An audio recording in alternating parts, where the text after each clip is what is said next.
Giant TV, and excited about this topic. This is your personal brand, and it's just on my mind because I was just reading an article about Lady Gaga. We all know her, and actress, singer. She's about to be awarded at the Palm Springs International Film Festival with an icon uh, award, and it's a big deal. And she's got a brand, a personal brand, of course, that's off the charts. But this is not something that you and I can't also use to our advantage. So let's jump in to your personal brand.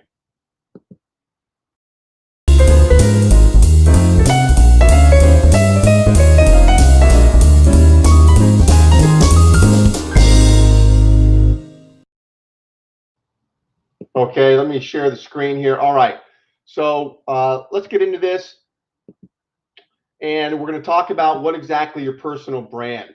And it is the foundational springboard for the rest of your marketing and the build out of your business. And it doesn't matter if you're a solopreneur or a bigger business, your personal brand is critically important. And I want to talk about the why and the how of it, how you execute on the personal brand, because everybody talks about a personal brand, but really, what does it mean? And when I say it's a seedling that grows the rest of your marketing, once you have your personal brand down and you put the thought into what makes up your brand, which I'm going to go through here, and you get that airtight, then you can see how you take that brand out and how it touches all the other pieces of your marketing, your content, your messaging, and all that stuff. And personal brand, the why we want to do it is we want to stand out. We want to be different. Like my mom used to say growing up as a kid, be the squeaky wheel that gets the grease. And too many people I've seen just in the last year alone all look the same on platforms like LinkedIn and others. And we know they're not the same. They have a unique story behind the scenes of the value they're bringing to the table, their own experiences, yet that's not being portrayed in their brand and their messaging, and they're missing an opportunity. So we all, excuse me, want to stand out for sure. Why you want to have it also is because of your prospects and the use of emotion, right? So we hear a lot about storytelling as we're growing a business, which storytelling is key everywhere along the way, from reaching out to getting new connections to the first call you have with somebody and talking about your own story and how it weaves into you helping people. But the emotional part of having your personal brand is important. Emotions matter. And, I'm thinking of several of the companies I'm building out. One's a law firm, and the emotions there involved with our brand at the law firm are very serious because we're an asset protection law firm, and these are serious topics. People are getting hurt all the time from liability. And so we really want to tap into the emotion of be fearful a bit of liability if you own assets, properties, and so forth, because there are lawsuits. These things happen, and you can get hurt. And be serious about it. Take it serious. So emotions matter there. And with the media company I'm building out, it's more of lighthearted and have fun and bring your personality out. So it's not a serious tone. So emotions matter. Why also is because you're getting analyzed big time. So your clients and prospects, they are looking at you and they're making value judgments about you. They're making judgments about whether to get on a phone call with you, attend one of your events, certainly to buy your product or service.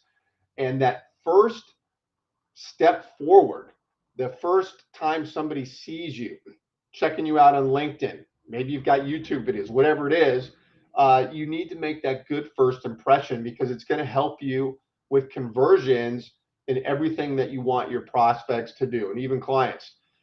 And I want to control my story. I don't want people making value judgments about me that are incorrect. So whether it's my LinkedIn profile, whether it's the videos we're putting out, or the email nurturing campaigns we have going on. I just want to have my brand and my messaging airtight. There's no mystery on what I'm doing, how I help, and the value I'm providing. So control your story. Big deal. And then also LinkedIn is looking at you. And this is a big deal because LinkedIn is scoring you. They're giving you a score from 1 to 100, and it's called your social selling index. 1, you stink. 100, you're great. And it's important because what LinkedIn is looking at is, are you taking advantage of the tools that they give you to stand out on the platform? Are you using video? Have you elevated your profile? Are you doing all the things on your profile with the name recognition, video you can put on there, media you can put on there, getting recommendations for your services, which is a new feature. And so if you're not doing these things, you have a low score, then LinkedIn is making you irrelevant on the platform, and people aren't going to see you. And why be on the platform if you don't understand this and you're not playing by the rules that LinkedIn wants you to play by? So here, what you're looking at is the social selling index, my own, and you can see they rank you, and there's 5 quadrants where they rank, and you got to have Sales Navigator to see this. If you've got Sales Navigator, top right photo, click on it, drop down menu, you can find it in there.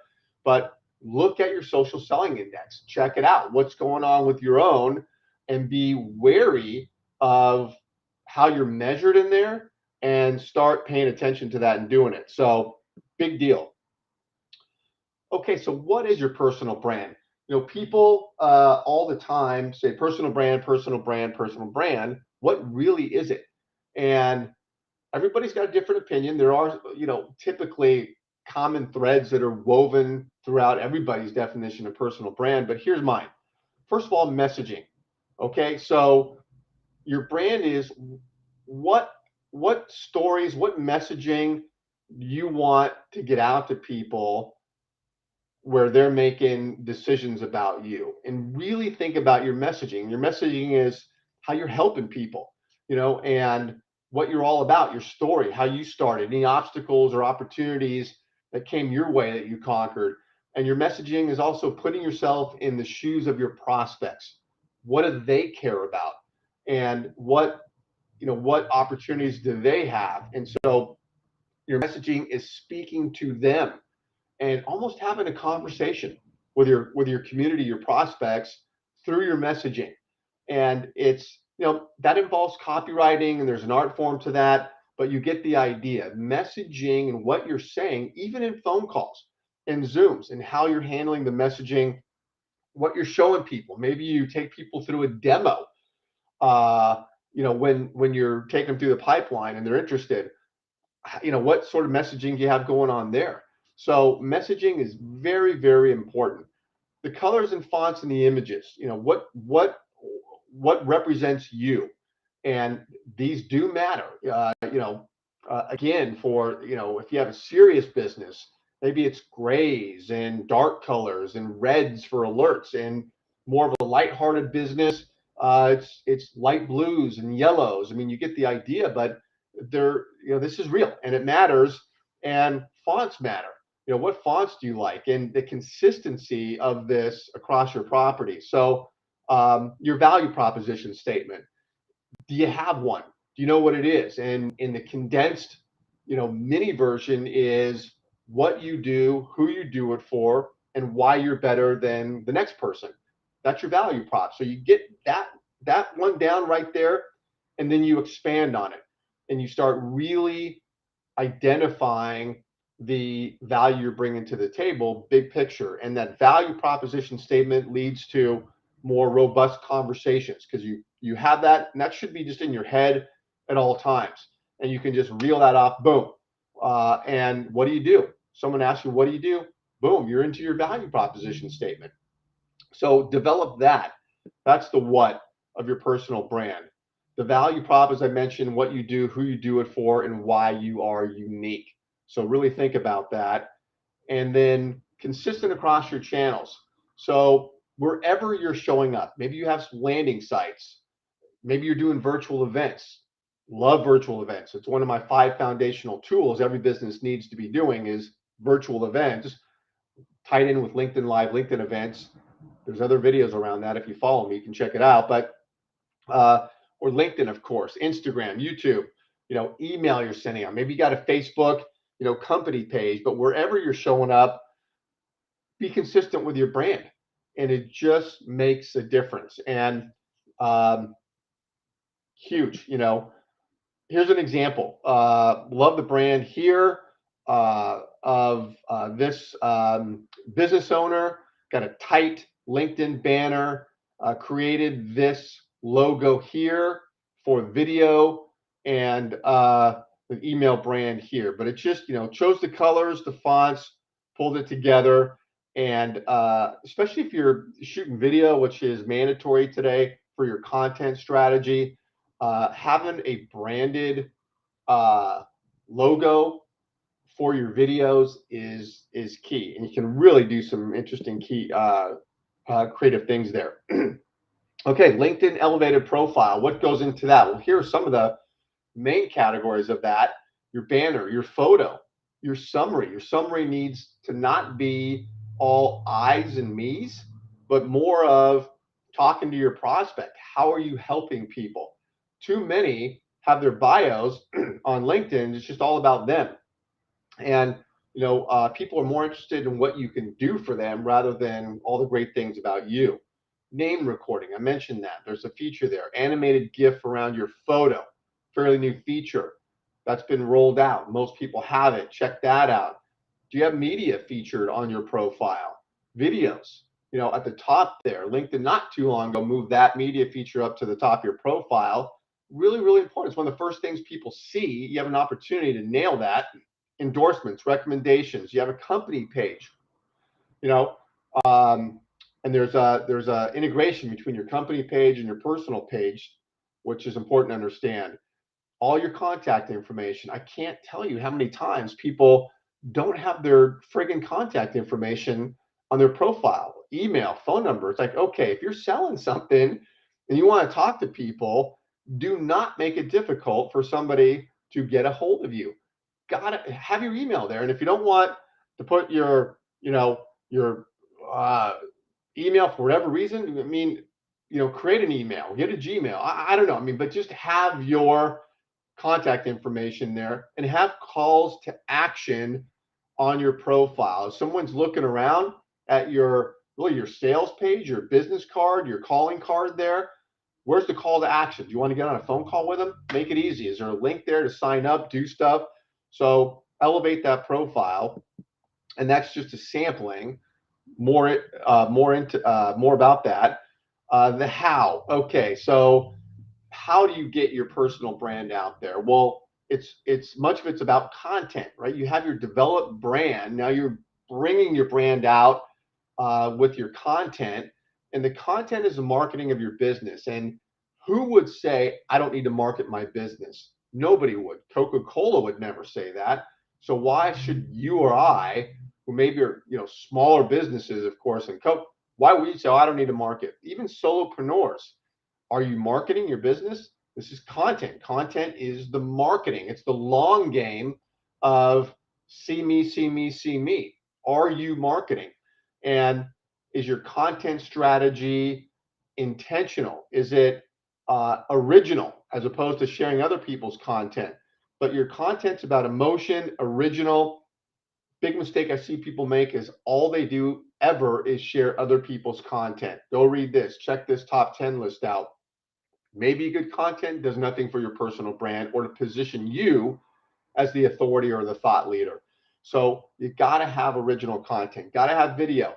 No longer a choice, mandatory, because clients and prospects are demanding video. And all the stats bear it out. It is not a gray area.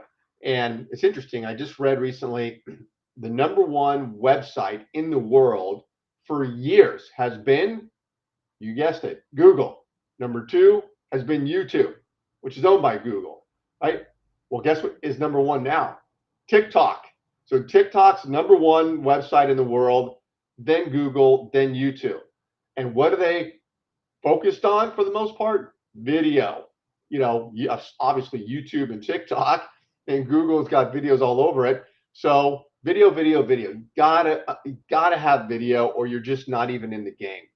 Images, texting, text posts. So these are things, images that resonate, and then texting, text posts, created content also gets reach.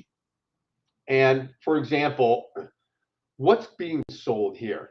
I love this commercial. You've probably seen it. It's still running, and Snoop is there with Corona. And when I first saw this, I'm like, oh, that's a very interesting pairing. Of course, he's an entrepreneur and does a lot of things, but I first saw it, and immediately I'm like, beer and Snoop, what? And then, after 2 seconds, I'm like, okay, I get this, because what they're selling is, obviously Snoop's got a great personal brand. He's very popular, and he's got it going on. And so just him and his personality uh, is a big deal. But also happiness, the beach, fun, and summer.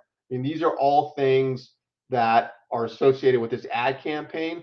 It's a beer commercial, and so it's just a great, great ad campaign for Corona. And again, branding, and why brand matters. Of course, Snoop's got an amazing personal brand. Okay, how do you get this done?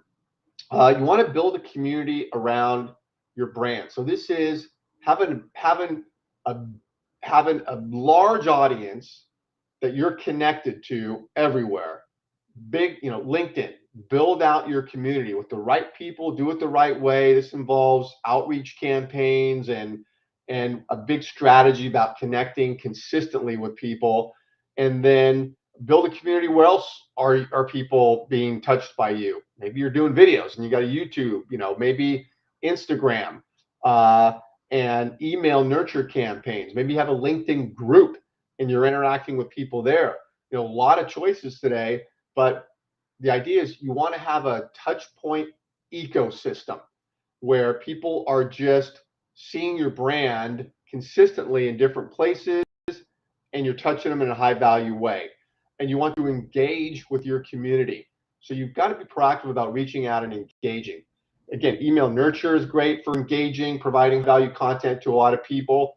Also, LinkedIn groups are great for that. Get people into your group and then provide value through the group and alert them. They get alerts and see your stuff there. Certainly, big groups on LinkedIn, seeing your content, tagging people. Sales Navigator is a great tool to proactively engage with your community.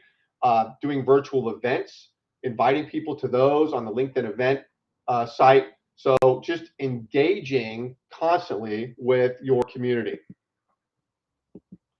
And as you do this, what you'll see is that more activity occurs and your brand stands out. People start to see you as the authority in your niche, and you just get more eyeballs on your stuff, more phone calls, more Zooms happen, and more conversions happen into clients. So I want to put something up here because I mention often my 5 foundational tools, and I go into a deep dive on my 5 foundational tools. You can check it out if you text Giant Help to that phone number there. And what I go into is #1 of 5 is your elevated personal brand. And I do a very deep dive there. I've scratched the surface here. #2 is marketing, specifically video content marketing. How to do it, how to keep it within a budget, how to make it efficient. That's the marketing. Got to market. #3, selling. That is the lead generation campaigns. Got to have those going on. Got to have a consistent and identifiable processes for reaching out, connecting, having discussions. That's the selling. That's the short game of asking people to do things, and it goes hand in hand with marketing. You can't have one or the other. Got to have both, and they got to be working towards a common goal. So then 4 is email nurture. Email, huge channel, effective, Are you collecting emails and are you nurturing people with them? Because you can, you have a big list. You can get people to sign up for your webinars and just, keep people dialed into new videos you're putting out. So that is number 4. Number 5 is your virtual events. Everybody's online today. Massive opportunity to build authority and engage with my monthly virtual event strategy using LinkedIn Live and LinkedIn Events, and embrace it. It just is right there for all of us to grab. These are free tools and they're there for you to get. So text Giant Help to that number. You can check that out. And always love having you on the show. I'm doing this every Tuesday and Thursday. I have these live shows at 9 a.m. I'm going live daily too with short, quick tips. So stay connected with me. If you're not connected with me, get connected with me. And always looking for content to help you in some way. All right, we'll see you next time.